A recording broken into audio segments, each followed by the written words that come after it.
Hey everybody and welcome to Emerald City Hockey. This week we thought we'd do something a little bit different. If you follow our website, emeraldcityhockey.com, you know that not only do we have our projected Kraken roster, but recently we also have a projected Kraken lineup.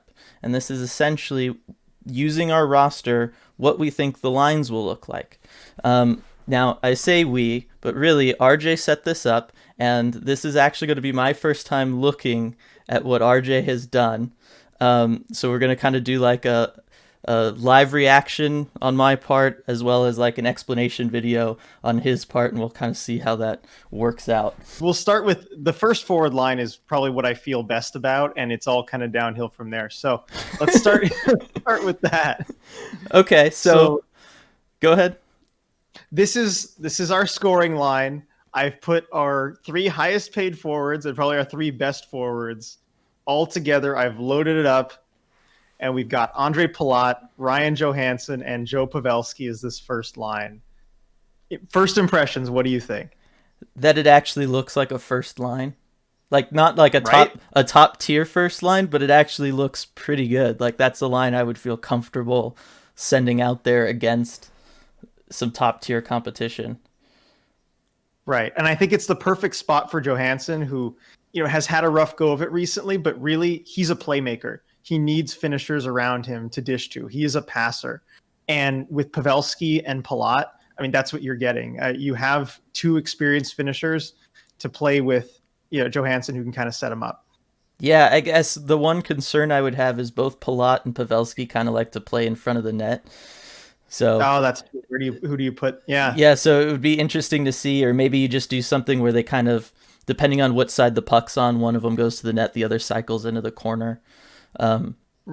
But I do like that, I think that they would have good chemistry with each other regardless. I mean, first off, I think Palat and Pavelski are guys that can have chemistry with just about anybody, given their playing styles and who they've played with throughout their careers. But I do agree that Ryan Johansson kind of needs somebody, needs like a Joe Pavelski type who can be like a 30-goal scorer seemingly forever. He's like 53 now, right? So I think he needs someone like that. That's what he's been really missing in Nashville. You look at his early career in Columbus, and he kind of had that with guys like Rick Nash or whatever those first couple seasons there, and he was much better back then. Oh my God! Yeah, I figured that would be a reaction to this one. Second line, we have Austin Wagner at left wing, Kevin Stenlund centering it, and Mason Appleton at right wing. All right, so with this lineup. Yeah. Well, I was going to say, first off, I feel like Kevin Stenlund is in on this joke based on that picture he has. He just knows how ridiculous this line looks. Yeah, Stenlund is I can't believe I'm saying this on a second line with Austin Wagner, but but Kevin Stenlund is the biggest question mark here, and this is kind of an insert Tyler Johnson spot, to be honest, or Ryan Nugent-Hopkins. They're going to have to bring in some other second line center, based on this roster that I have. And I think it'll happen. They could get Tyler Johnson for free if they want. But this is kind of my something is going to happen line. You have Appleton, who I really like, his, the hustle and the grit and going to the dirty areas. You have Wagner, who of course is like the speed demon, and maybe you can kind of spring him for some chances to use his speed. And then you have Stenlund, who's the big body, who probably needs to use it a little bit more, but I think there's some potential there, and his advanced stats look good. So something is going to happen with this line. I don't know what.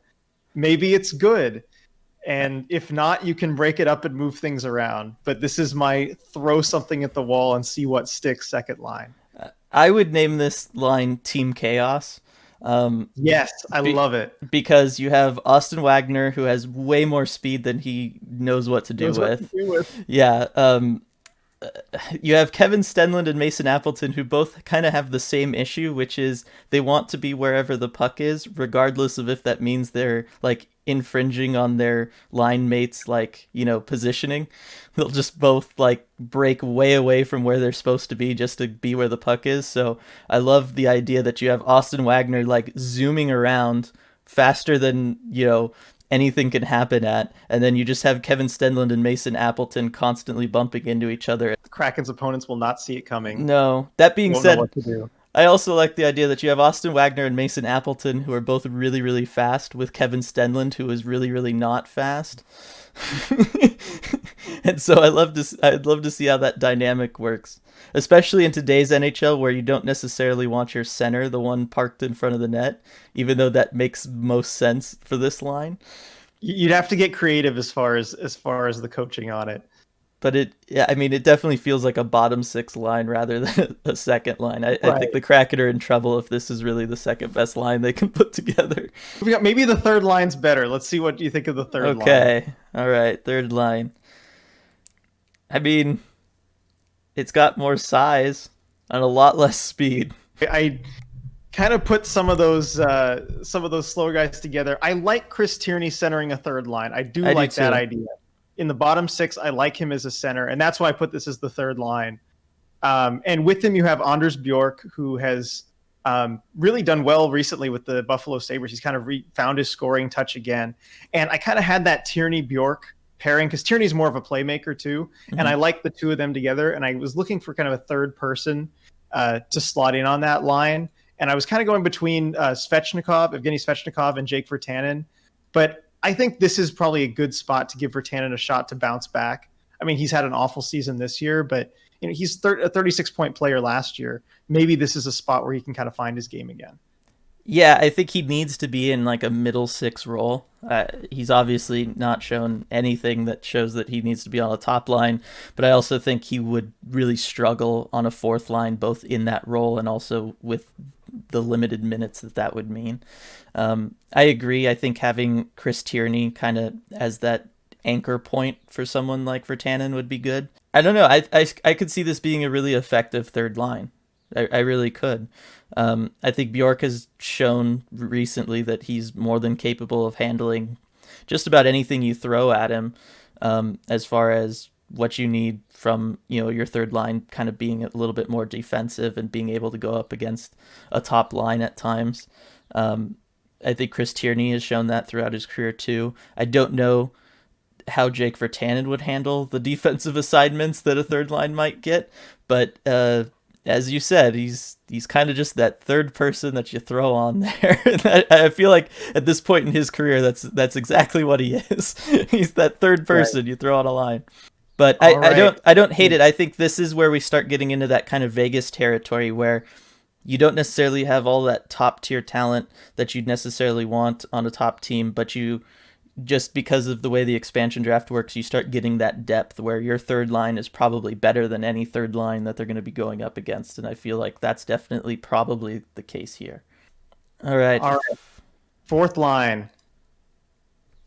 What do you think? It Because I like this one. This is one of my favorite. This is one of my favorites. this has all the makings to be a fan favorite line for sure. Because you have just like absolute top tier compete level from all three of these guys all the time. And this is exactly kind of what I was just saying about with the third line. This is a fourth line that's going to win battles against any other fourth line in the league. Like it just will. It partly because they'll just outwork them, but I think these guys all have probably more skill than you'd be used to seeing on a fourth line. Right. And that's kind of the way the expansion draft is structured, given, the forward protection structures where you're getting that eighth or ninth forward where you're really getting teams. You can pluck the best, low end third liner, high end fourth liner off these teams. And so you're getting, kind of the best, that they have to offer in that regard. So your bottom six is going to be really good. Obey Kubel, Aston Reese, and Miles Wood, all of them have 60+% defensive zone starts. They're all starting in their own zone, and all of them still have great possession numbers. They're all turning that into offense. So put the three of them together. I think it could be a lethal trio. Yeah, I think this is the kind of line that really would shine if you get into a playoff series, especially like kind of a long playoff series where you're really battling it out with someone. I think this is the kind of line that tends to make the difference in those. Just because of, like you said, they're all super responsible defensively. And not only are they good defensively, they're good at turning that into offense. And that's always something that we see, is the number one thing needed come the playoffs. Yep. So throw these guys out there against anyone, and they're not getting scored on. Yeah. So looking at the forwards as a whole, I should say, um, I I'm surprised at how good the first line looks. Just thinking about it. The second line, as we said, is kind of where things get a little murky. It doesn't quite seem like a second line. Although I really like Kevin Stenlund. If he does have to be the second line center, I think he can do that. And I also really like Mason Appleton. He's someone we've talked about. We really want to see what he can do with more ice time.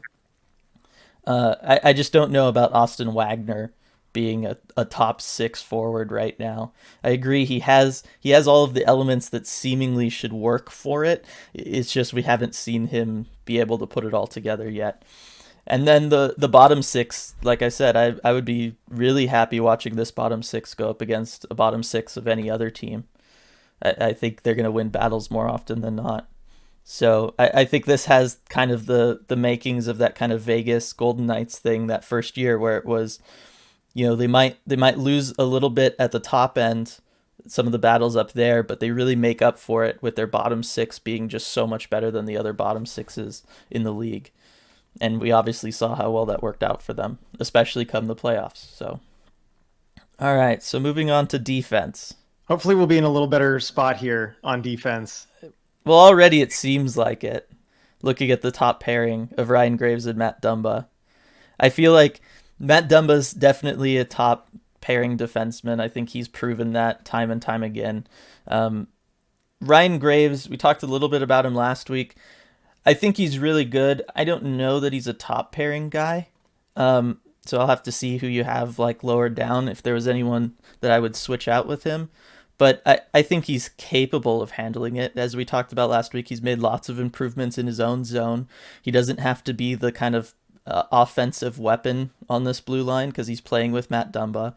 And so that'll allow him to kind of just focus on shutting things down when needed. We talked about he has good length and stuff. So I think that's a really solid blue line. I don't know that I would say it's one of the like top 10 or top 15 starting pairings, but I don't think that it's like an obvious weakness. Right, and I think you hit on my reasoning for putting this Graves Dumba pair together. Is I knew Dumba I wanted him to be on my top pair. Like I knew that, and I was looking at who to play with him. And with Graves, I think he kind of complements him well, the defensive skill. And looking at what Graves has done with Colorado, he's been paired with Cale Makar a lot of the time. And Dumba's certainly the most Cale Makar-like defenseman that we have in terms of play style, where he can kind of drive the offense and he's a little bit more freewheeling. So I think that Graves would go along well with that. So moving on to the second pairing, here we get Mark Giordano with Jeremy Lauzon. That's an interesting second pairing. Obviously, Mark Giordano is a big name. He's been a top pairing guy for years, but he is getting older. I really like him kind of being paired with a younger guy who he can kind of help and you get that kind of mix of speed plus like smarts and veteran savvy. And I think that's something that we've seen work really well throughout the league for a really long time now. I always thought the Bruins were very good with that. On all their really competitive teams, they always seem to be able to match young guys with a veteran, and it always worked out really well. Including Lauzon. He's been paired with Charlie McAvoy most of this season. Yeah, exactly. So I like this as a second pairing. This feels fairly similar to the top pairing. So again, it's kind of like with the forwards. Maybe you don't necessarily have a rock solid two top pairing defensemen, but if you can have two pairings that are both kind of in that, lower half of a top pairing defenseman, but high end of a second pairing, I think you're probably in good shape. Moving on to the third pairing, we get Vince Dunn and Radko Gudas. So this is obviously, again, it's kind of like with how I was saying I could see the fourth forward line being like a fan favorite. This would obviously be the fan favorite line, if not just for Radko Gudas himself. Yeah, I think they complement each other well. Gudas, brings that good physicality, into the bottom pair, and Dunn's a good puck mover, and he could use more opportunity too. So I like how this pairing looks, especially given the matchups that a third defensive pair can get. I think they could really thrive on some of those easier matchups too. Where I think this is better than most third pairs in the NHL for sure.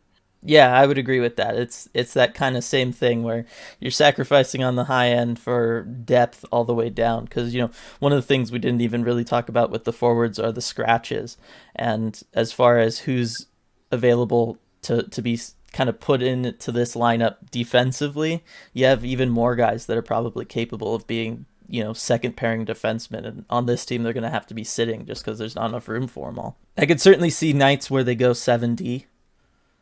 Yes. Maybe you take a Jake Virtanen out of the lineup and you stick Jake Bean in just to have that when you need the offense, it's there. Yeah, or Zadorov. I mean, I struggle to keep him out of this lineup because I do like what he brings, especially with the size and the physicality. With Gudis, I think it was a little redundant, but and the other thing is, just like Vegas did, this is just the team that's being drafted with the expansion draft. Vegas flipped a few of their defensemen, knowing that they're valuable assets, right at the expansion draft.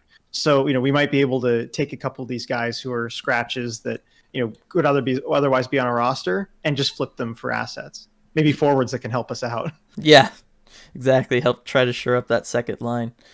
All right, so finally we got our goalies. Got Jake Allen as the starter, assuming we're able to get him. I think we're probably going to have to do a video soon about that, given the amount of comments we're getting from Canadiens fans. But I like Jake Allen. This is the one spot where I feel like Seattle is in more trouble than Vegas was at the time of their expansion draft. Obviously, Vegas, it made sense for them to be able to take a Marc-Andre Fleury, and we've seen all the wonders he's done for that organization, not just with his play, but also with his leadership and community outreach and all that great stuff that he brings. I feel like Jake Allen is... he's capable of being a starter. We've seen him be a starter, but he's never been like the guy.